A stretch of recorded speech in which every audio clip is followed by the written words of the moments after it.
नमस्कार, आप देख रहे हैं डीएनपी इंडिया। मैं आपके साथ हूं विशाल पांडे। आज के इस वीडियो में हम बात करेंगे कोरोना महामारी की, लेकिन हमारा जो एंगल है वो थोड़ा सा अलग होगा, क्योंकि कोरोना महामारी तो लगातार देश में जारी है, लेकिन अगर हम देखें तो कोरोना महामारी के बीच कुछ कालाबाजारी होने की भी खबरें आ रही हैं सामने। जी हाँ, हम आपको बता दें कि ऑक्सीजन कमी जो है, ऑक्सीजन की कमी वो देश में देखने को मिल रही है।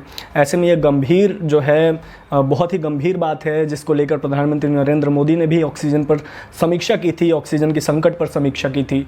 ऐसे में लगातार ये जो ऑक्सीजन की कमी हो रही है देश में, ये क्या सच में ऑक्सीजन की कमी है देश में, या फिर कालाबाजारी है, या फिर कमी नहीं है, कुछ और है? तो ऐसे में जो है आपको ये जानने की बहुत ज़्यादा ज़रूरत है, क्योंकि आपको जागरूक होना बहुत ज़्यादा ज़रूरत है। कोरोना में जिसको अगर कोई गंभीर कोरोना बीमारी हो जाती है तो उसको सांस लेने में असुविधा होती है। ऐसे में हम उसे ऑक्सीजन देते हैं और ऑक्सीजन देने के बाद जो है वो उसकी स्थिति सुधरने लगती है। तो ऐसे में ऑक्सीजन जो है, ऑक्सीजन का डिमांड, क्योंकि देश में लगातार कोरोना के आंकड़े जो हैं लगातार जारी है। अगर हम आपको बताएं, स्वास्थ्य मंत्रालय के द्वारा जारी आंकड़ों के अनुसार 6 अप्रैल को अगर देखें तो एक्टिव केसेस जो देश में थे वो लगभग 6 लाख थे, और वहीं अगर 10 दिन बाद मतलब 17 अप्रैल को देखा जाए तो ये मामले 17 लाख से ज़्यादा हो चुके हैं। ऐसे में ये लगातार जो बढ़ते कोरोना के मामले हैं ये चिंताजनक तो हैं ही। आपको ज़रूरत है अपनी खुद की सुरक्षा रखें, अपने परिवार की सुरक्षा रखें, सारे गाइडलाइंसेस फॉलो करें।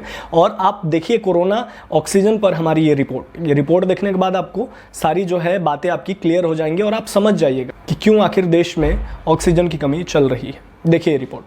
कोरोना संकट में ऑक्सीजन की कमी लगातार नई समस्या बनकर पैदा हुई है। मरीज ऑक्सीजन की कमी का सामना कर रहे हैं। बहुतों की तो मौत इस वजह से हो चुकी है। ऑक्सीजन सिलेंडर की कालाबाजारी भी हो रही है। ऐसे में प्रधानमंत्री नरेंद्र मोदी ने खुद ऑक्सीजन संकट की समीक्षा की है। तय हुआ कि ऑक्सीजन के प्लांट बिठाए जाएंगे और इसका आयात भी किया जाएगा। लेकिन ये समस्या पैदा क्यों हुई? क्या सरकार इसके लिए तैयार नहीं थी? और सबसे बड़ा सवाल कि क्या पीएम के फैसले के बाद ऑक्सीजन की समस्या ख़त्म हो जाएगी?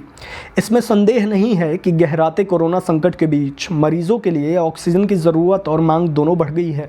गुरुवार को ही केंद्र ने अस्पतालों को किफ़ायत से ऑक्सीजन का इस्तेमाल करने के निर्देश दिए थे और ऑक्सीजन की बर्बादी रोकने के भी उपाय करने को कहा था।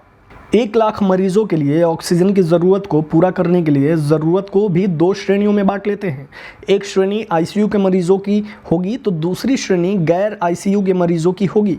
केंद्रीय स्वास्थ्य मंत्रालय का एक पैमाना है कि जिसके अनुसार आईसीयू वाले मरीजों के लिए 40 लीटर और गैर आईसीयू वाले मरीजों के लिए 15 लीटर ऑक्सीजन होना चाहिए। अगर दोनों ही किस्म के मरीजों की संख्या आधी मानकर ज़रूरत का आंकलन करें तो 1 लाख मरीजों में पहले 50,000 के लिए ऑक्सीजन की ज़रूरत 20 लाख लीटर और दूसरे 50,000 के लिए ऑक्सीजन की ज़रूरत 7,50,000 लीटर होनी चाहिए, यानी 27,50,000 लीटर ऑक्सीजन चाहिए। दूसरे शब्दों में 3,335 मीट्रिक टन की ज़रूरत तो हो जाती है। यह वही अतिरिक्त ऑक्सीजन है जिसकी तत्काल ज़रूरत है। एक बार फिर ऑक्सीजन उत्पादन की क्षमता 7,127 मीट्रिक टन, 12 अप्रैल को खपत 3,842 मीट्रिक टन और 16 अप्रैल तक को कोरोना मरीजों के एक्टिव मामलों को देखते हुए पैदा हुई 3,335 मीट्रिक टन की मांग पर नज़र डालें। ये बात साफ है कि ऑक्सीजन की फ़िलहाल कमी नहीं हुई है।